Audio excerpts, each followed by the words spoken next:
Hello guys, कैसे हैं आप लोग। आई होप आप लोग सभी सेफ होंगे। तो लास्ट क्लास में हमने मार्जिनल कॉस्ट की थ्योरी पढ़ी थी और समझा था किस तरीके से एमसीक्यूज जो हैं वो पूछे जाते हैं। नंबर 2020 को देखते हुए हम जो प्रैक्टिस कर रहे हैं वो एमसीक्यूज बेस पर प्रैक्टिस कर रहे हैं, राइट। तो हमें समझना है कि किस तरीके से कॉन्सेप्ट में से एमसीक्यूज बन सकता है, किस तरीके से पूछे जा सकते हैं क्वेश्चंस। तो लास्ट क्लास में थ्योरी पढ़ी थी हमने, कॉन्सेप्ट को अच्छे से समझा था मार्जिनल कॉस्टिंग को, और इस बार हम वन वन मार्क्स के जो क्वेश्चंस हैं एमसीक्यूज न्यूमेरिकल फॉर्म में किस तरीके से पूछे जा सकते हैं वो आज हम सॉल्व करेंगे। और फॉर्मूले हैं कुछ इसके बहुत ही ज़्यादा इंपॉर्टेंट और बहुत ही ज़्यादा अच्छा कॉन्सेप्ट है ये आपके फर्स्ट ग्रुप में और सेकंड ग्रुप में भी है। सो गाइस चलिए स्टार्ट करते हैं सबसे पहले कंट्रीब्यूशन से। देखा जाए तो कंट्रीब्यूशन का फॉर्मूला सिंपल सा, यहाँ पर 1 मार्क्स का क्वेश्चन पूछा जा सकता है। तो सिंपल सा यहाँ कंट्रीब्यूशन के बारे में पूछा जा सकता है। Contribution is equal to selling price minus variable cost. Is that true or false? So obviously selling price minus variable cost होता है, तो ये आपका ट्रू होगा इन द फॉर्म ऑफ, अगर एमसीक्यूज में पूछा गया ये ट्रू और फॉल्स बेस पर, तो आपका आंसर क्या होना चाहिए, ट्रू होना चाहिए। यहाँ से आपको 1 मार्क्स मिल जाते हैं। ओके, इस बेस पर आपका क्वेश्चंस भी पूछे जा सकते हैं। लाइक अगर सेलिंग प्राइस जो है वो आपका ₹20 दे रखा है and the variable cost is ₹6 दे रखा है, so what will be the contribution. So you can find out contribution is equal to sales minus variable which is 20 minus 6। Now the contribution is ₹14। Okay, क्या इतना simple question आएगा? Obviously नहीं आएगा, कुछ ना कुछ तो दिया ही होगा, ठीक। कुछ ना कुछ तो कॉम्प्लिकेटेड बनाएंगे ही क्वेश्चंस को। Okay, but I am just saying that कि किस तरीके से पुट किया जाएगा फॉर्मूले में। ओके, नाउ अब बात आती है ये कंट्रीब्यूशन क्या इसी तरीके से निकालते हैं? अगर सेलिंग प्राइस और वेरिएबल कॉस्ट नहीं दिया हो तो क्या किया जाएगा? तो बेफिक्र रहिए, मैं आप लोग को हर एक चीज़ बताने वाला हूँ यहाँ पर। अगर यहाँ पर गिवन नहीं है सेल्स एंड वेरिएबल कॉस्ट, तो क्या क्या गिवन रह सकता है? तो आपको गिवन होगा क्या? Fixed cost and profit. Yes, ये है आपका first formula and this is the second formula.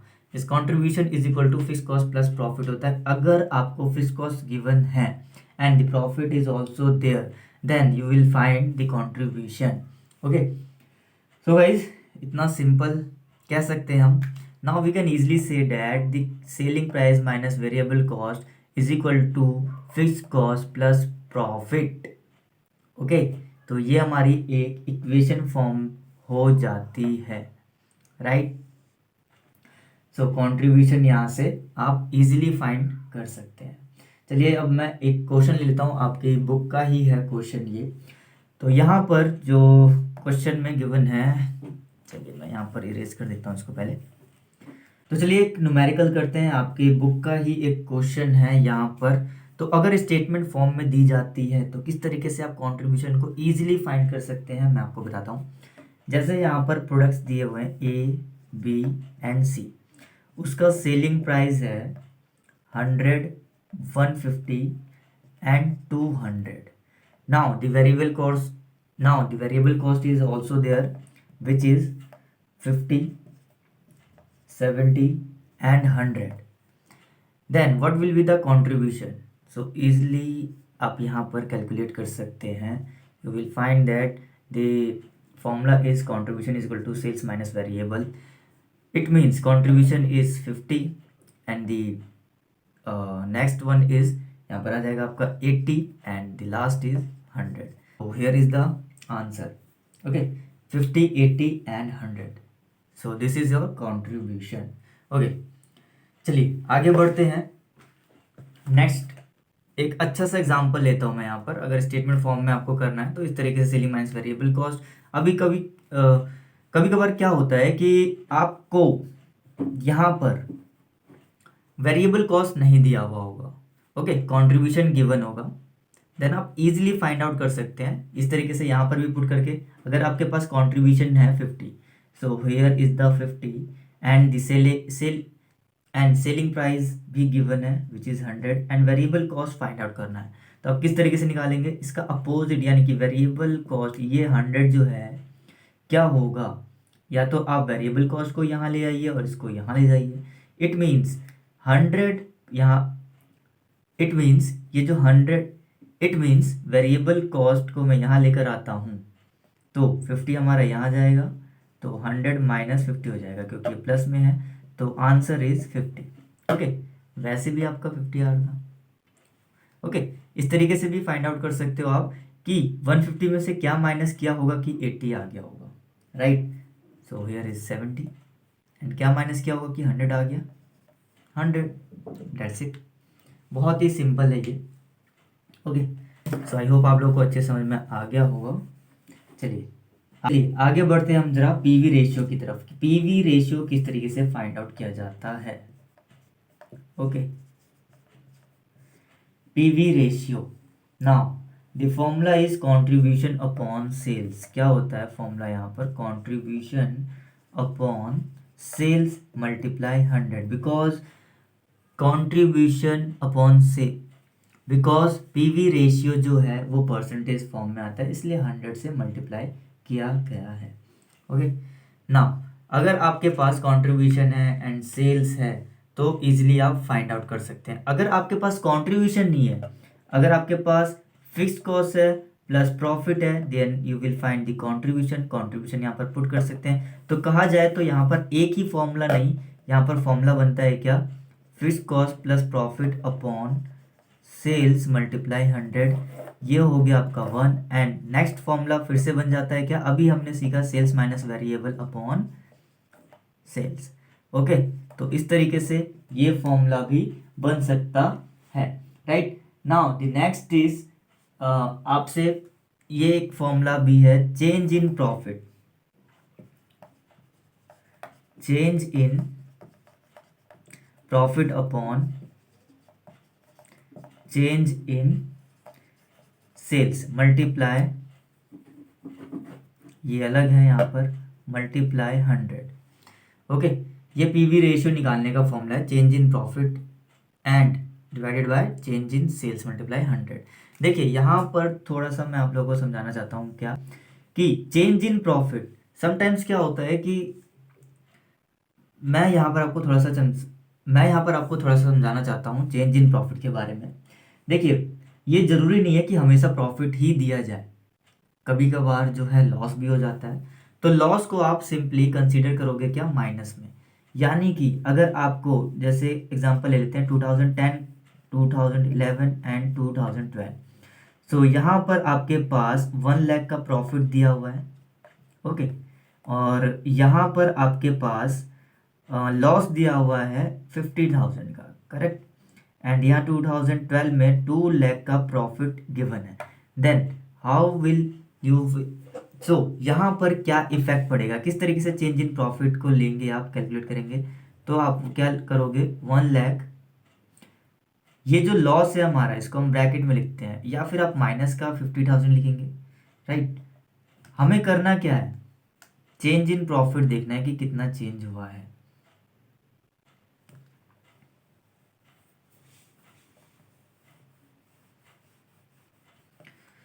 तो देखिए यहाँ पर मैं चेंज इन प्रॉफिट के बारे में थोड़ा सा बता देता हूँ। जैसे कि हमारे पास 2010 का जो प्रॉफिट है वो दिया गया है 1 लाख, एंड 2011 का जो प्रॉफिट है, आई मीन टू से, वो आपका एग्जैक्टली में प्रॉफिट है।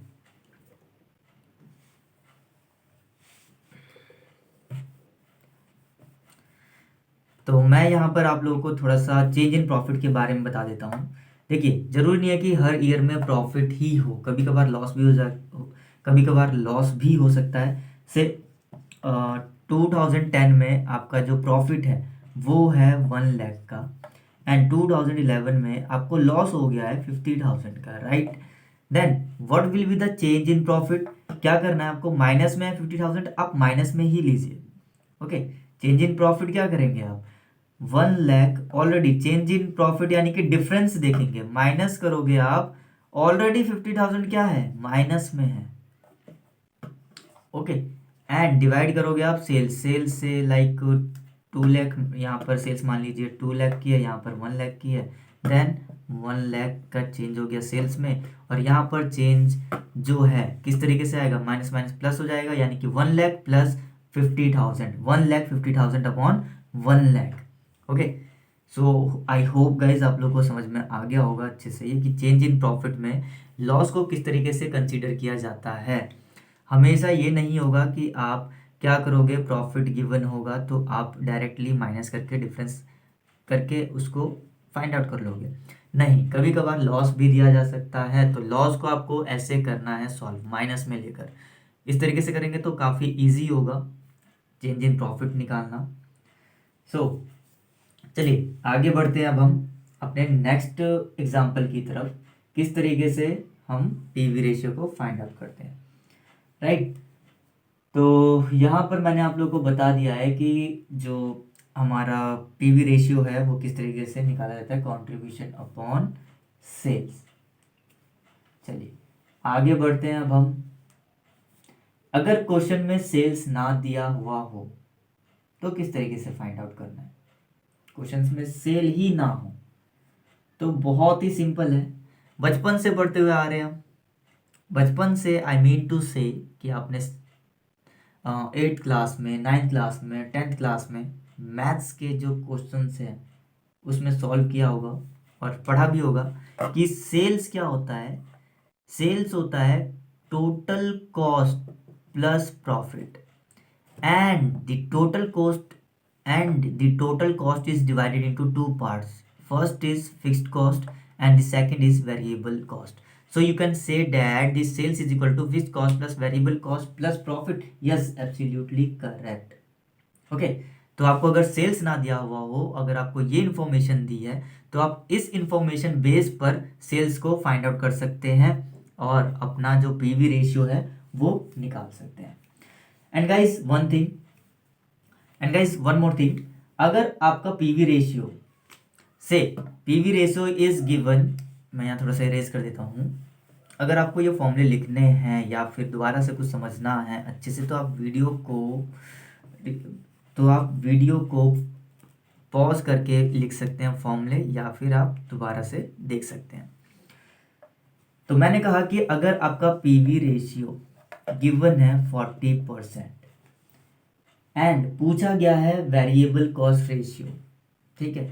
वेरिएबल कॉस्ट रेशियो गिवन होता है तो हम वेरिएबल कॉस्ट जो है वो सिंपली फाइंड आउट कर सकते हैं।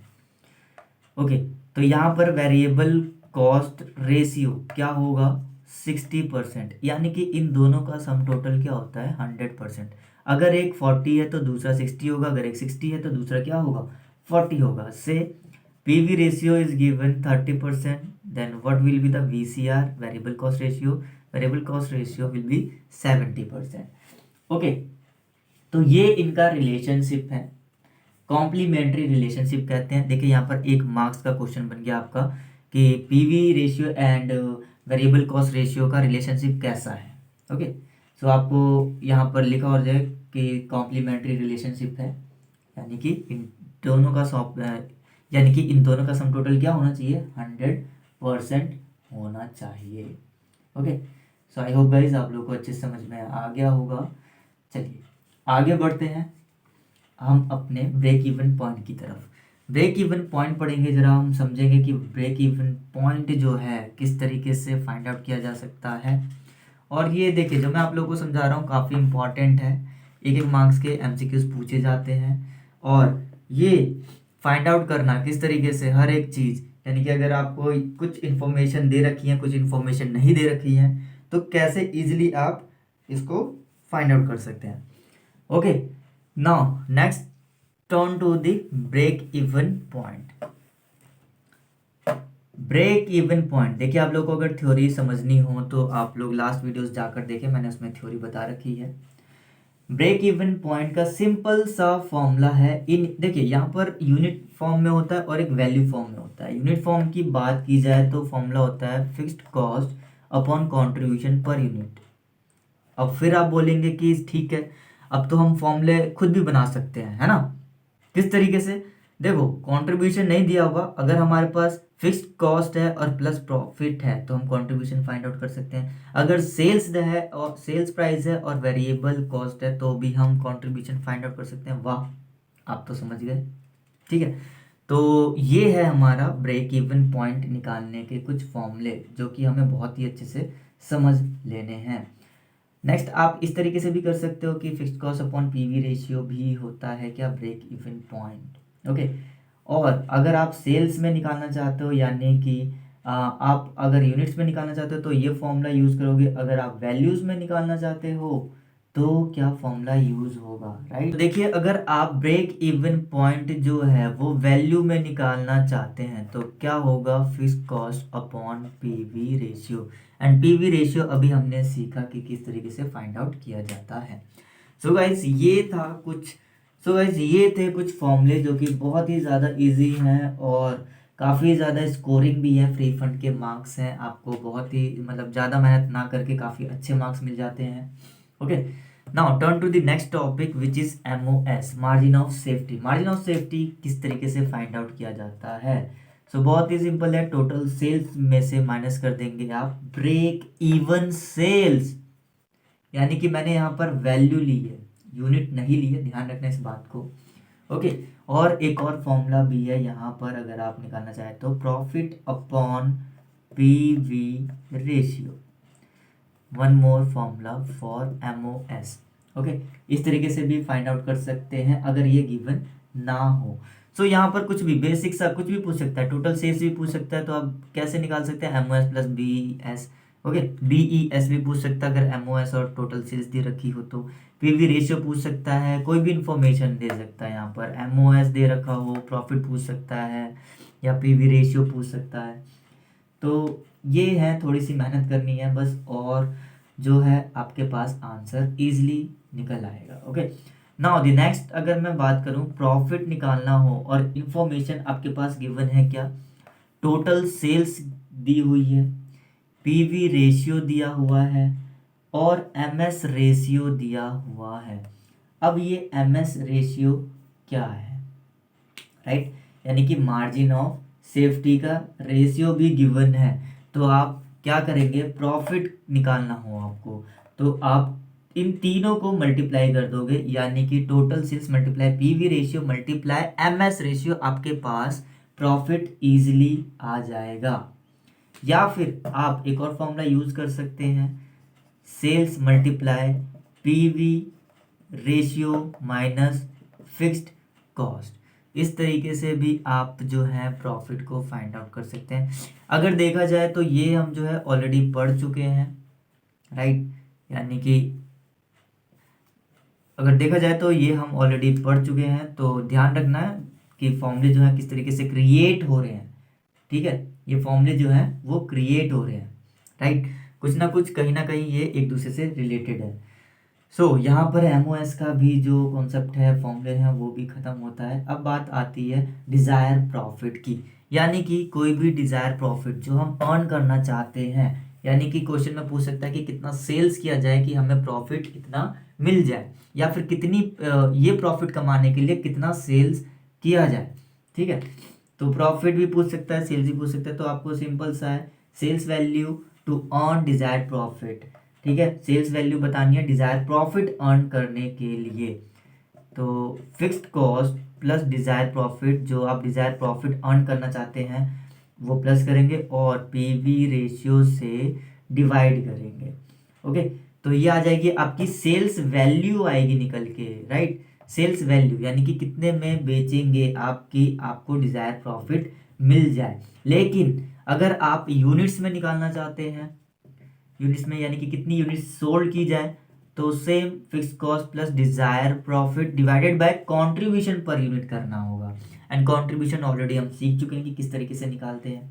ठीक है, तो आई होप गाइज ये आप लोग को अच्छे समझ में आ गया होगा कि किस तरीके से हमें जो यूनिट्स हैं, वैल्यू हैं, उस तरीके से हम डिजायर प्रॉफिट वैल्यू में निकाल सकते हैं और यूनिट्स में भी निकाल सकते हैं।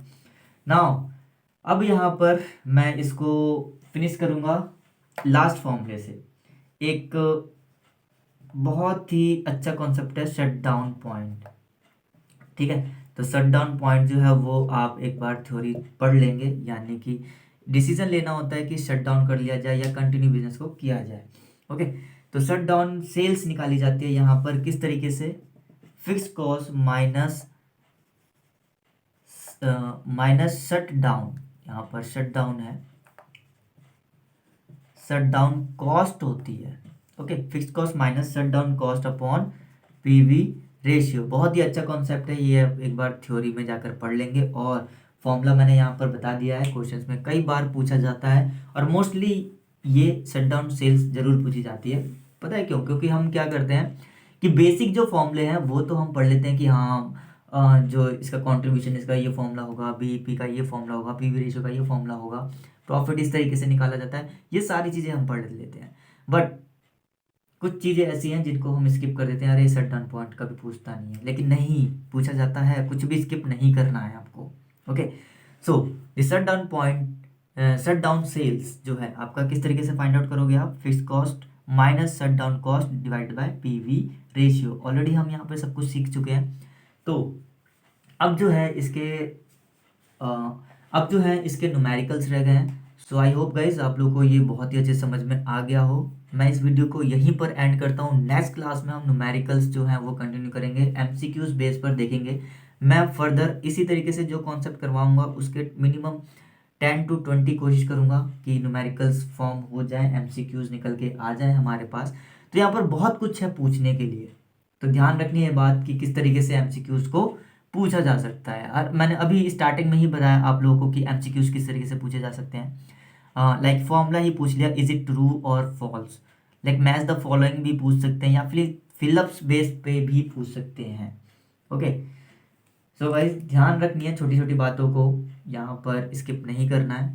देखिए बहुत ही अच्छा टाइम है ये पढ़ने का। और सो आई होप गाइज आप लोग को वीडियो पसंद आई हो, और ऐसे ही और कॉन्सेप्ट्स के लिए आप लोग मुझे कमेंट्स में मेंशन कर सकते हैं कि सर ये कॉन्सेप्ट आप मुझे बताएं, सर हमें इस कॉन्सेप्ट में डाउट है, थोड़ा क्लियर कीजिए। या फिर आप लोग मुझे डायरेक्ट मैसेज कर सकते हैं, मेरा व्हाट्सएप नंबर, टेलीग्राम ग्रुप या फिर इंस्टाग्राम पर भी मुझे आप ज्वाइन कर सकते हैं। सो गाइस टिल देन मिलते हैं नेक्स्ट टाइम, एंड शेयर करना ना भूलें, एंड जो न्यू व्यूअर्स हैं वो सब्सक्राइब करना भी ना भूलें, बिकॉज अब जो है हमारी कंटिन्यूस क्लासेस होंगी और